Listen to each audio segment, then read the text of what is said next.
6 सालों पुराने सच का खुलासा और सबका पछतावा। जो इंसान खुश था वो कोई और नहीं बल्कि बुआजी की बेटी मोनिका शर्मा थी। अनाया के ऊपर जाने के बाद सब लोग अश्विन जी की ओर देखने लगते हैं और उनसे पूछते हैं और बुआ जी बोलती है ये सब क्या है अश्विन, अनाया क्या बोल रही थी? तो अश्विन जी बोले दीदी वो सच बोल रही है, जब वो लास्ट टाइम यहाँ आई उसके बाद मैंने उसके अकाउंट में जितने भी पैसे डाले उसने कभी यूज नहीं किए और उसने अपने 16वें बर्थडे पर मुझे आज तक जितने पैसे मैंने या पापा जी ने दिए सब लौटा दिए, और यहाँ तक कि बचपन में भी हमने उस पर जितना खर्च किया या उसके बर्थडे पर भी हमने जितने गिफ्ट दिए सब वापस कर दिए।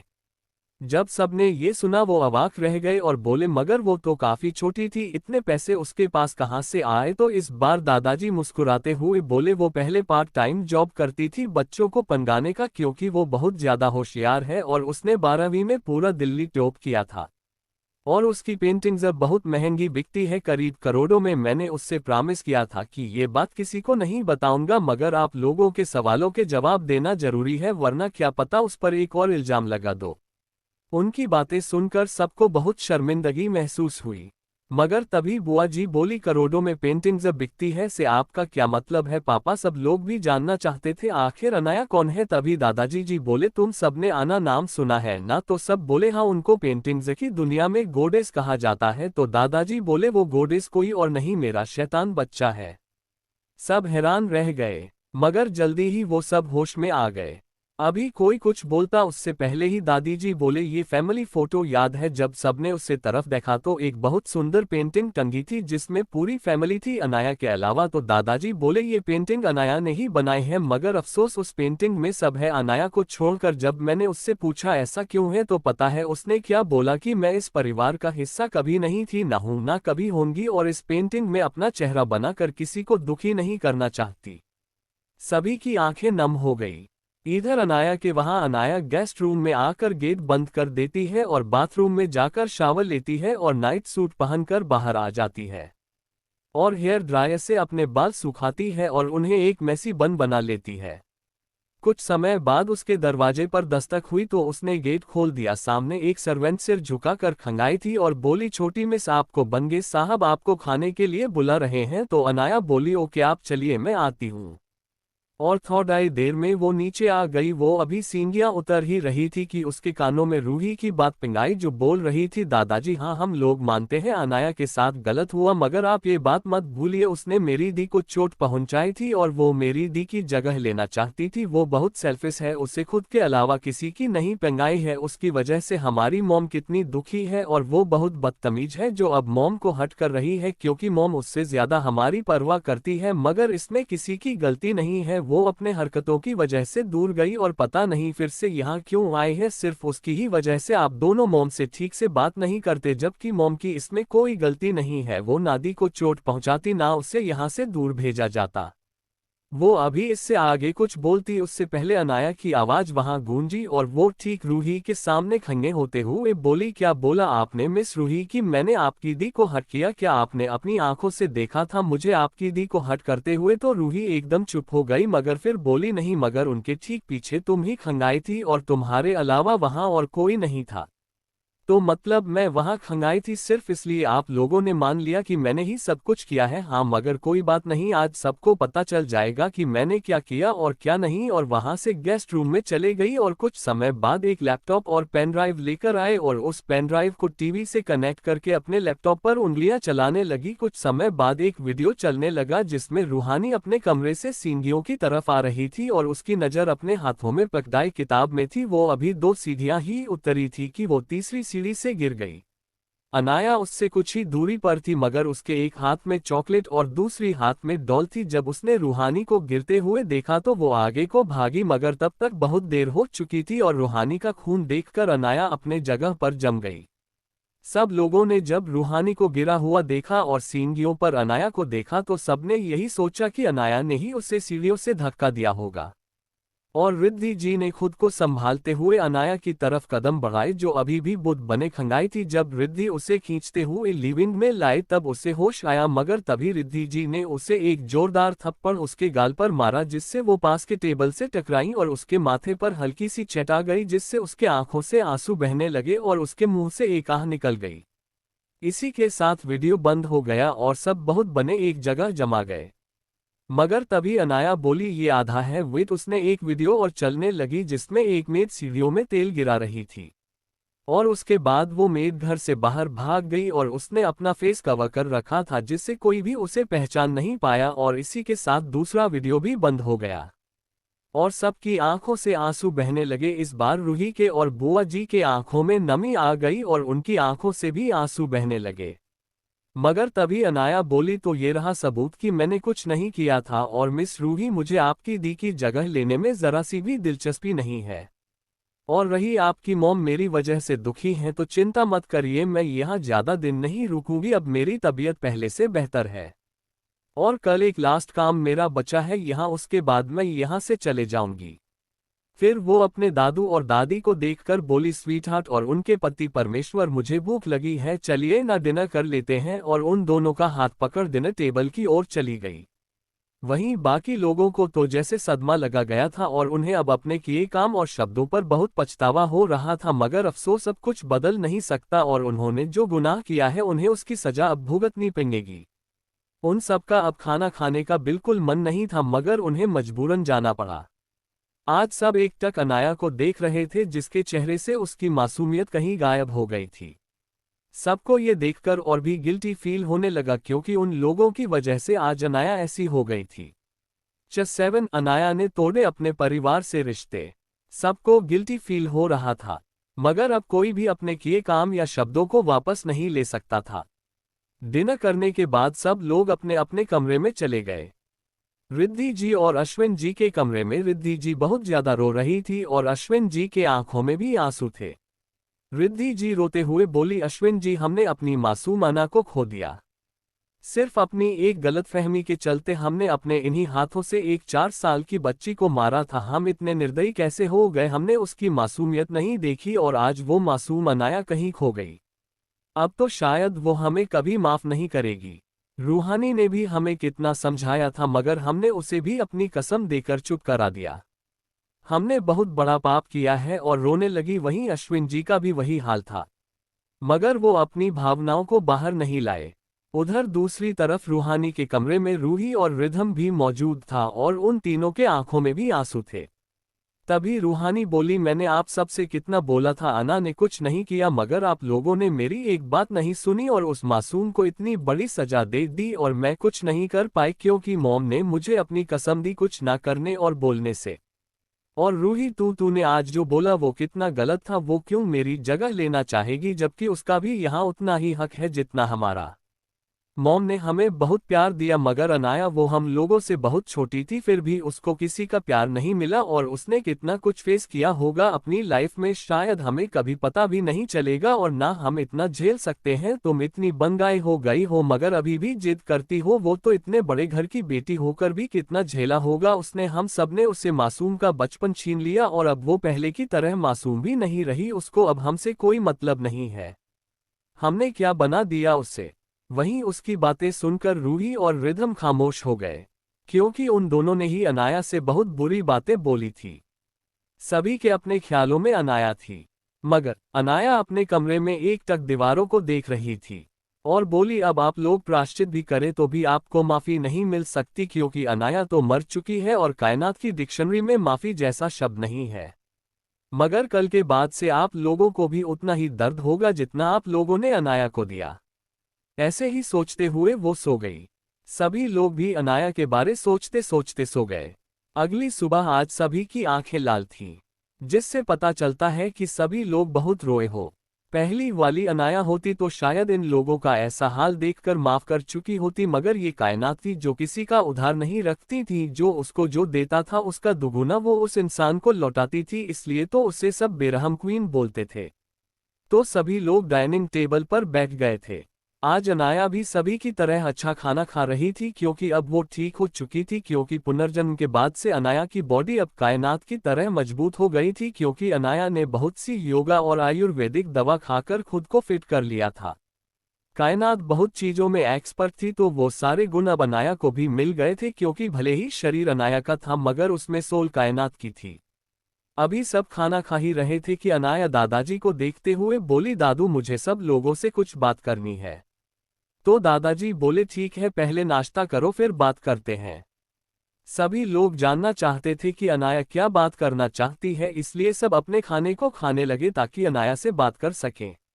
मगर रिद्धि जी को घबराहट हो रही थी, उनका दिल बेचैनी से धड़क रहा था, जैसे कुछ बुरा होने वाला हो। वो बेचैनी से अनाया को देख रही थी, मगर अनाया ने एक बार भी किसी को नजर उठाकर नहीं देखा था।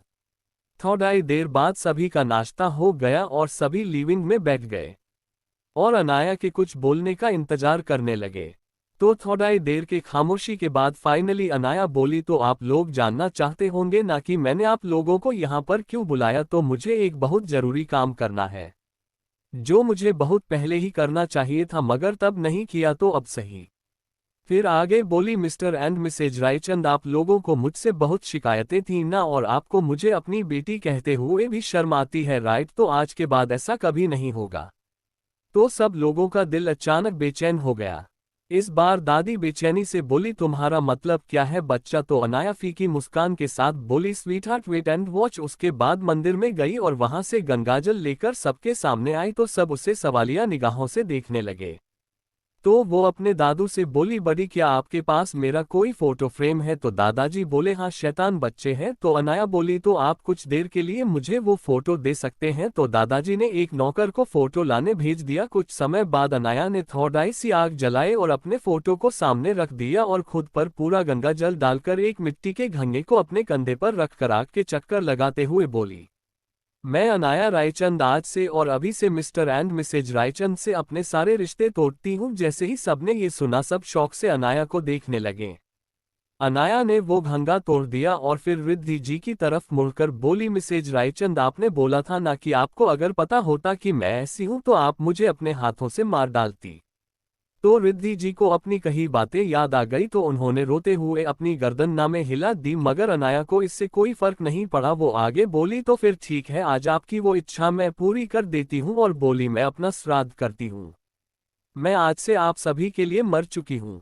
जैसे ही अनाया ने ये बोला, दादू गुस्से में बोले, अनाया ये तुम क्या बकवास कर रही हो, बच्चा ऐसा नहीं बोलते। और उनकी आंखों से आंसू बहने लगे।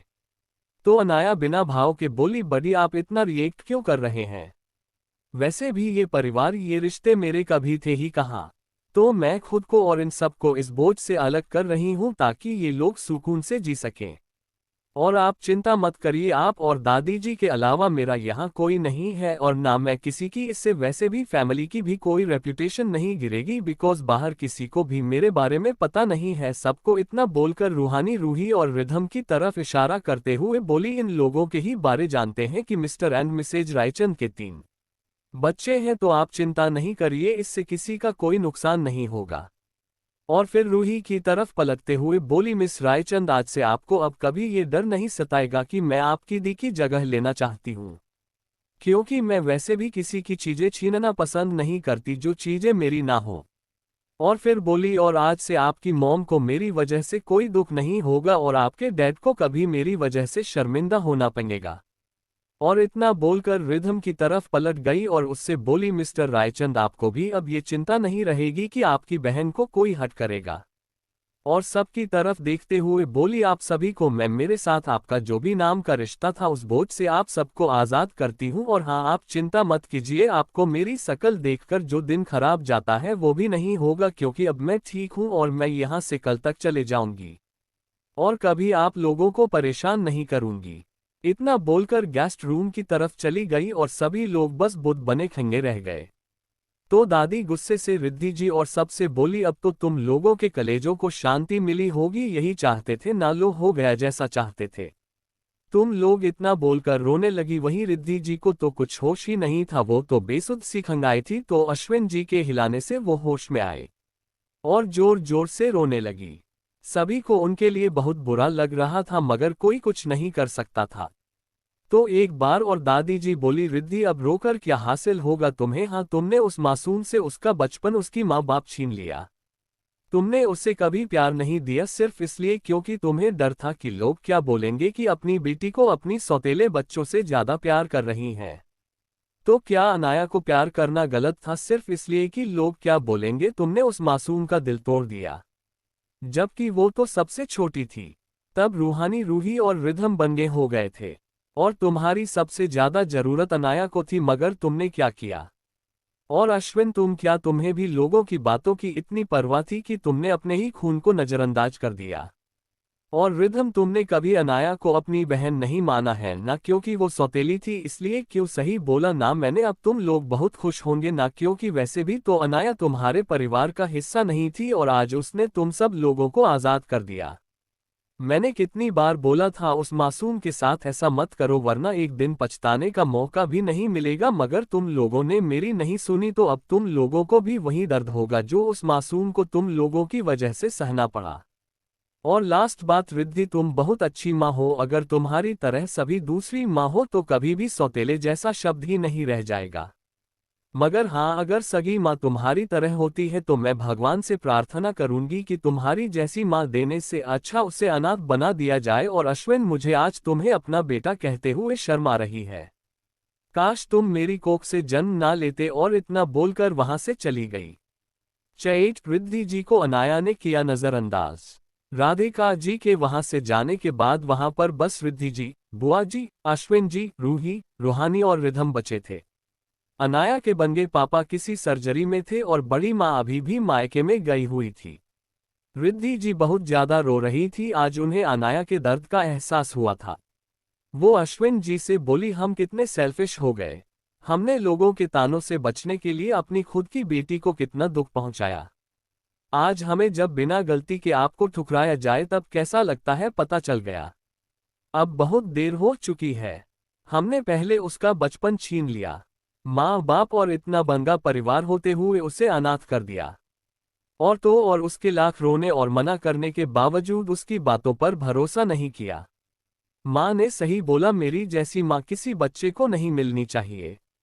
तो इस बात पर तीनों भाई बहन रिदम, रूहानी और रूही उनके पास बैठ गए और बोले, नहीं मॉम, आप खराब माँ नहीं हो, आप बहुत अच्छी माँ हो। मगर फिर भी हम सब ने अनाया के साथ बहुत अन्याय किया है। तो इस बात पर रिद्धि जी थोड़ी देर खामोश हो गई। फिर बोली, अब सब खत्म हो गया है और अनाया हमें कभी माफ नहीं करेगी, क्योंकि वो बिल्कुल अश्विन जी की जितनी गुस्सैल और जिद्दी है। और कितना मार लो, अगर उसकी गलती नहीं होगी तो कभी नहीं थूकेगी। और उसके दिल में हम सब के लिए अब कुछ नहीं बचा। मैंने उसे हमेशा के लिए खो दिया। इतना कहकर अपने कमरे की ओर भाग गईं। अश्विन जी के कानों में अनाया और राधिका जी की बातें गूंज रही थीं। आज उन्हें अपने किए पर बहुत पछतावा हो रहा था। रिद्धि जी का रीजन था ऐसा करने का, मगर उनका ऐसा कोई रीजन नहीं था। उन्होंने अपने खून की कदर नहीं की, वो भी तो रूही और रूहानी जैसे ही उनकी सगी बेटी थी।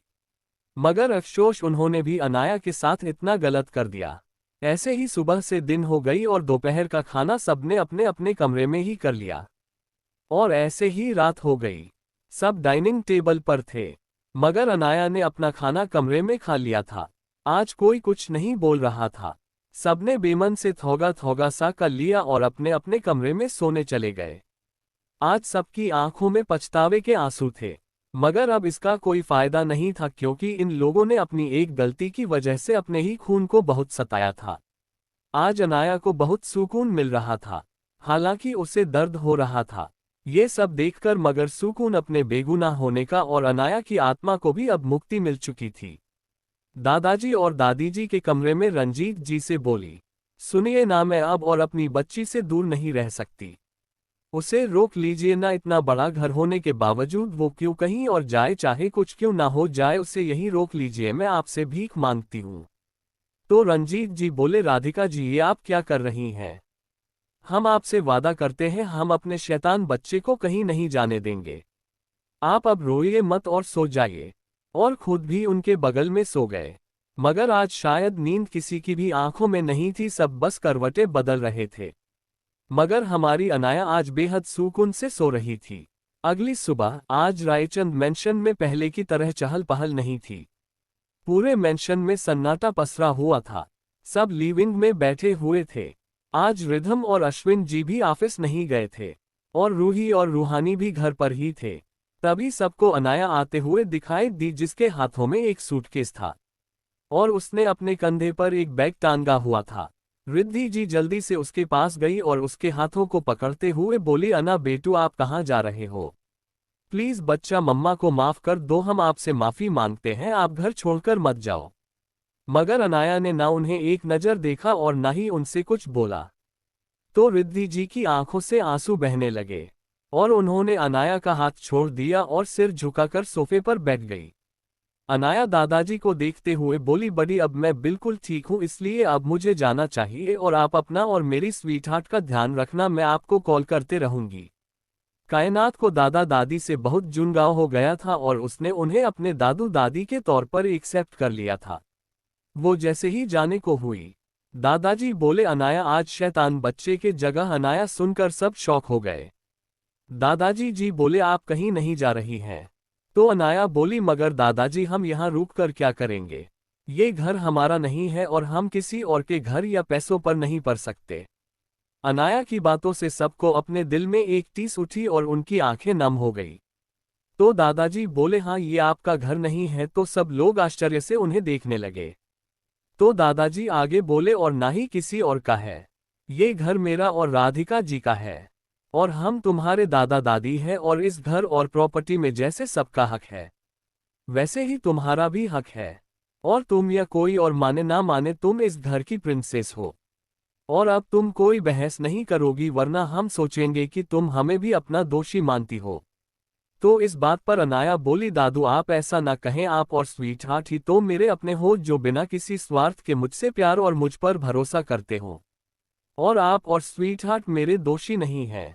आप यही चाहते हैं ना मैं यहीं रहूं तो ठीक है। अनाया कहीं नहीं जाएगी। इस बात से सभी ने राहत की सांस ली।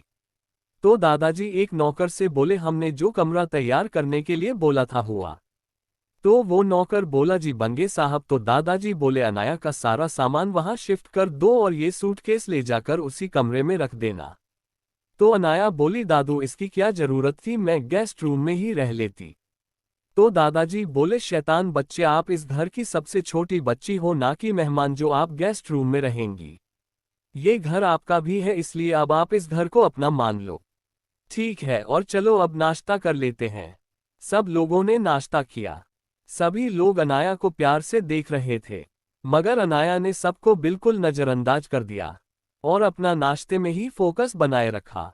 थोड़े देर बाद सब लोग लिविंग में बैठे हुए थे। तो दादाजी बोले, शैतान बच्चे, अब तो आप भी कॉलेज जाएंगी, तो कौन से कॉलेज में जाने की सोच रही हैं आप? तो अनाया बोली, बाद में बताऊंगी बड़ी।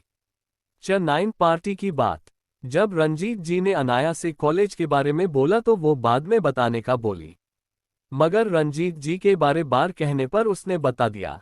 वो बोली, बड़ी, मैं मुंबई के आरआर कॉलेज में एडमिशन ले लिया है एक्सीडेंट से पहले, मगर अभी भी एडमिशन चल रहे हैं। तो खुश होते हुए बोले, अरे वाह शैतान बच्चे, वो तो हमारा ही कॉलेज है, हमारा और रजावत फैमिली का। तो अनाया कुछ नहीं बोली क्योंकि उससे ये बात पहले से पता थी। उसके बाद दादाजी बोले, शैतान बच्चे, तुम्हारे बनगाई माँ के बेटे कल इंडिया वापस आने वाले हैं, तो कल हम एक पार्टी देने की सोच रहे हैं। तो कल तुम भी शामिल होने वाली हो पार्टी में, इसलिए मैं कोई बहाना नहीं सुनूंगा और तुम अपने लिए शॉपिंग कर लेना। और उसे एक ब्लैक कार्ड पकड़ा दिया, मगर अनाया मना करती उससे पहले ही रंजीत जी बोले, हमें पता है तुम्हारे पास बहुत पैसा है, मगर ये मेरी तरफ से है और तुम ये नहीं झुठला सकती कि तुम इस परिवार की बेटी हो। अनाया इस बात पर खामोश हो गई और उसने वो कार्ड ले लिया। रंजीत जी ये देखकर खुश हो गए। तो फिर वो बोले, तुम अभी भी शॉपिंग करने मॉल चले जाओ और हाँ, जल्दी आ जाना, तुम्हारी दवाई का आज लास्ट डोज बचा है। तो अनाया ने अपना सिर हिला दिया और अपना पर्स लेने अपने लिए तैयार किए कमरे में चली गई। मगर जैसे ही उसने कमरा देखा, उसका मुंह खुला का खुला रह गया, क्योंकि ये कमरा बिल्कुल वैसा ही था जैसा कायनात को पसंद था और उस कमरे में सारी चीजें अनाया के पसंद की थी और वहां पर उसकी पैदा होने से लेकर अभी तक की सारी पिक्चर लगी हुई थी, जिससे उसकी आंखों में नमी उतर आई। मगर उसने खुद को संभाला और अपना पर्स लेकर नीचे आ गई और अपने दादू को गले लगाकर बोली, थैंक यू सो मच बड़ी, इतना प्यारा रूम तैयार करवाने के लिए, मुझे वो रूम बहुत पसंद आया। तो रंजीत जी की आंखों में चमक आ गई और वो उसके माथे को चूमते हुए बोले, मुझे बहुत खुशी हुई कि मेरे शैतान बच्चे को रूम पसंद आया। तभी अनाया उनसे अलग होकर बोली, तो बड़ी अब मुझे जाना चाहिए, तभी तो जल्दी आऊंगी ना घर। वो जैसे ही जाने को हुई पीछे से रूहानी की आवाज आई जो उससे बोल रही थी, अना क्या हम भी तुम्हारे साथ शॉपिंग पर चल सकते हैं? तो अनाया उसे देखने लगी और बोली, आप आ सकती है, वैसे भी वो मॉल मेरा थोड़ाई है। इतना बोलकर बाहर निकल गई। उसकी बात पर सबको बुरा लगा, मगर अनाया दूसरों के मुकाबले रूहानी से अच्छे से बात करती थी, क्योंकि रूहानी ने उसे कभी भी बातें नहीं सुनाई, यहाँ तक कि जब सब उस पर इल्जाम लगा रहे थे कि अनाया ने ही रूहानी को सीढ़ियों से नीचे गिराया, तब भी बस 4 लोग ही थे जिन्होंने उस भरोसा दिखाया। रूहानी के चेहरे पर एक प्यारी सी मुस्कान आ गई और वो अनाया के पीछे पीछे बाहर चले गई, और जिस गाड़ी में अनाया बैठी थी उसी गानगाई में वो तीनों भी बैठ गई। अनाया को ड्राइविंग करना पसंद था, हालांकि अभी वो 17 साल की थी, मगर उसकी ड्राइविंग स्किल्स अच्छी थी। रूहानी पैसेंजर सीट पर अनाया के बगल में बैठ गई और रूही और मोनिका पीछे बैठ गए। हालांकि रूही और रूहानी को मोनिका पसंद नहीं थी, मगर अपनी बुआ के कहने पर उसे अपने साथ ले आए। रूही का फेस पूरा चिड़चिड़ा हो गया था, उसे बहुत ज्यादा गुस्सा आ रहा था, क्योंकि मोनिका उन दोनों बहनों को नीचा दिखाने का मौका नहीं छोड़ती थी और सबके सामने बिल्कुल संस्कारी बन जाती थी। उसे सबसे ज्यादा नफरत अनाया से थी, क्योंकि एक तो अनाया उसका मुंह बंद करवा देती थी और वो सबसे ज्यादा सुंदर भी थी। थोड़ी देर बाद वो लोग मॉल पहुंच गए। ये मॉल राजावत फैमिली का था। सब गानगाई से उतर गए और अनाया का इंतजार करने लगे, जो कि गानगाई पार्क करने गई हुई थी। जैसे ही अनाया वहां पहुंची उसने मोनिका की बातें सुनी, जो कि रूहानी से बोल रही थी कि तुम्हें क्या लगता है कि अनाया तुम्हें अपनी बहन मानेंगी? कभी नहीं। तुम्हारी वजह से ही उसे घर से निकाला गया और उसकी सगी माँ भी सिर्फ तुम्हारी वजह से उसको प्यार नहीं दे पाई। तुम कितनी स्वार्थी हो, जिसको खुद के अलावा किसी की नहीं पेंगाई रहती। उसकी बातें सुनकर रूहानी की आंखों से आंसू बहने लगे। उसे भी ऐसा ही लगता था कि अनाया ने उसकी वजह से बहुत कुछ झेला है। रूही अपनी दी को रोते हुए देखती है तो उसे मोनिका पर बहुत गुस्सा आता है और वो उससे बोलती है, तुम होती कौन हो मेरी दी से ऐसा बोलने वाली? और वैसे भी अनाया हमारी छोटी बहन है, अभी वो हमसे नाराज है, मगर कभी ना कभी वो हमें माफ कर देगी। अभी मोनिका और कुछ बोलती तभी वहां अनाया आ गई। तो रूहानी ने अपने आंसू पोंछे और अनाया को देखकर प्यार से बोली, अना चलो शॉपिंग कर लेते हैं। तो अनाया ने अपना सिर हिला दिया और अंदर की ओर चलने लगी। उसके पीछे पीछे वो तीनों भी अंदर आ गई और वहां से तीसरे मंजिले में चले गए, जहां लड़कियों के सारे सामान रखे हुए थे। वो चारों वहां पहुंचकर अपने लिए कपड़े देखने लगे। रूहानी को एक गाउन बहुत पसंद आया, मगर जैसे ही वो उसे लेने को हुई मोनिका ने उस गाउन को खुद पकड़ लिया और रूहानी को एक डेविल स्माइल देने लगी। तभी इस मराल का मैनेजर आया और उन तीनों को ग्रीट करने लगा और रूहानी और मोनिका को देखकर बोला, miss Raichand and miss Sharma, मैं आपकी कोई हेल्प कर दूं? एक्चुअली मुझे नहीं पता था आप यहाँ शॉपिंग पर आई हैं, वरना मैं आपको पिक करने गेट पर आ जाता। तो रूहानी बोली, कोई बात नहीं मिस्टर शेठी। मिस्टर शेठी की नज़र जब अनाया पर पेंगाई तो वो बोले, ये मिस कौन है, क्या ये भी आपके साथ है? तो मोनिका जल्दी से बोली, ये हमारी बहन है जिसे घर से निकालकर हॉस्टल में डाल दिया था। और एक शैतानी मुस्कान के साथ रूहानी और रूही को देखने लगी, जिनका चेहरा शर्म से झुक गया था। अनाया को इन सब से कोई फर्क नहीं पड़ा और वो कपिंगे देखने में व्यस्त थी। रूहानी ने जल्दी से खुद को संभालते हुए कहा, ये हमारी छोटी बहन अनाया रायचंद है, जो हॉस्टल में रहती थी। कुछ समय पहले ही वो मुंबई वापस लौटी है। तो मैनेजर पहले तो शॉक था, क्योंकि कोई भी अनाया के बारे नहीं जानता था, मगर उसने जल्दी से खुद को संभाला और अनाया को ग्रीट किया। अनाया ने हल्के से अपना सिर हिला दिया और फिर अपने कपड़े देखने लगी। चटैन अनाया का गुस्सा मोनिका पर। अनाया कपेंगे देख ही रही थी कि उसने देखा मोनिका रूहानी के पसंद किए कपड़े खुद के लिए पैक करवा रही है और फिर एक मजाक उड़ाने वाली हंसी के साथ उसे देख रही हैं। उसे मोनिका पर अब हद से ज्यादा गुस्सा आ रहा था, क्योंकि उसको वो लोग नहीं पसंद थे जो दूसरों की चीजों पर नजर रखे या उनकी चीजें उनसे छीने। उसने एक सेल्स गर्ल को अपने पास बुलाया और एक ब्लू कलर का सुंदर का नाइट गाउन उसके हाथ में देकर रूहानी के तरफ इशारा कर दिया, मगर खुद का नाम ना लेने वाली बात भी बोली, जिससे उस सेल्स गर्ल ने हमें अपना सिर हिला दिया और वो गाउन रूहानी को देते हुए बोली, मैम आप ये ट्राई करें, ये आप पर बहुत सूट करेगा।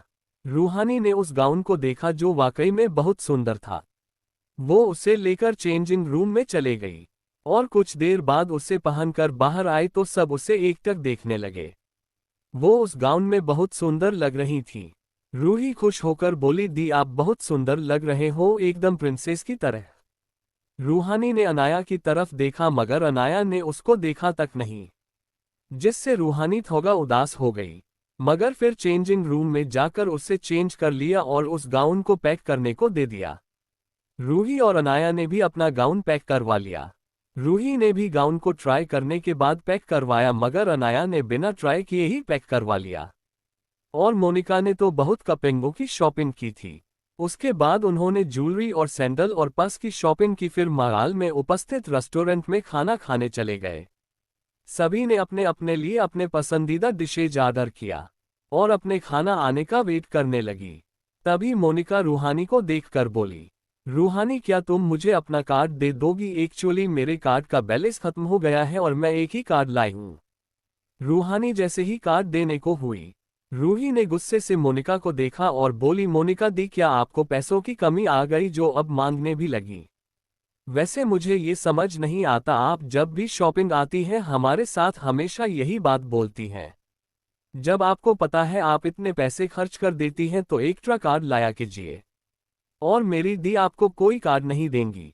आप बुआ को कॉल करें और उन्हें बोले आपको पैसे ट्रांसफर करने को।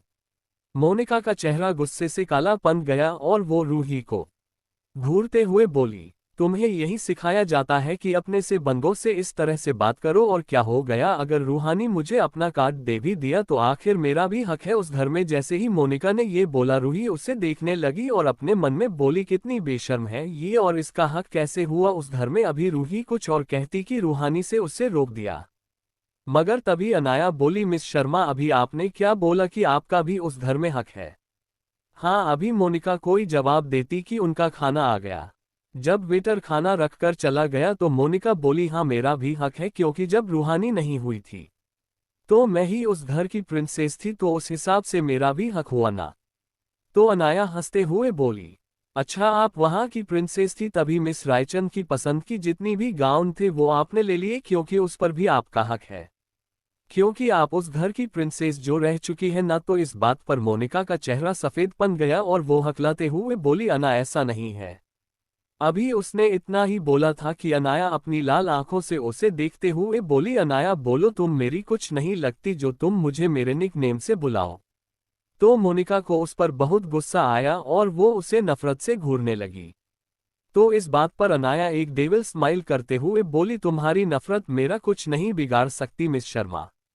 और हाँ, आगे से जहां मेरा जिक्र हो उधर अपना मुंह मत खोलना। और हाँ, मेरे फैमिली मेंबर्स को बुली करना या उनकी चीजों में अपना हक जताने की भूल से भी भूल मत करना, वरना अगली बार तुम्हें इसके लिए पछताना पड़ेगा। और हाँ, उस घर में तुम्हारा कोई हक नहीं है, वो घर मिस रायचंद और उनके भाई बहनों का है और उस पर हक भी उनका ही है। और रही बात तुम्हारे हक की, तो तुम्हारी मॉम को उनका हक पहले ही मिल चुका है, तो अपने घर पर अपने हक की बात करना आए समझ। और हाँ, मुझे अपनी बातें रिपीट करना पसंद नहीं है, इसलिए मेरी बातें अपने दिमाग में बिठा लो। इतना बोलकर वो वहां से बाहर चले गई। उसके जाने के बाद रूहानी के फेस पर एक प्यारी सी मुस्कान आ गई और रूही को तो बहुत मजा आ रहा था और वो मोनिका का मजाक उड़ाते हुए बोली, मोनिका दी सो सैड ना, आपके मुंह पर हमारी अना ने बेइज्जती कर दी। अभी मोनिका कुछ बोलती रूही ने रूहानी का हाथ पकड़कर बोला, चलिए दी, अना हमारा वेट कर रही होगी, और वहां से निकल गई। मोनिका वहां अकेले रह गई और बोली, अनाया मैं तुम्हें छोड़ूंगी नहीं, तुमने मेरी इंसल्ट कर कर अच्छा ना किया। अब देखो मैं घर पर कैसे तुम्हें सबकी नजरों में फिर से गिराती हूँ। और रूहानी और रूही तुम दोनों बहुत उड़ रही हो ना और बहुत बहन बहन बोल रही हो ना, उसकी नजरों में तुम दोनों को इतना गिरा दूंगी कि वो तुम दोनों से फिर से नफरत करने लगेगी। और एक शैतानी मुस्कान लिए वो भी बाहर चले गई और जाकर गानगाई में बैठ गई। अनाया ने सबके बैठने के बाद गानगाई स्टार्ट कर दी और गानगाई रायचंद मेंशन की तरफ बढ़ने लगी। आज के लिए इतना ही, मिलते हैं अगले भाग में कहानी।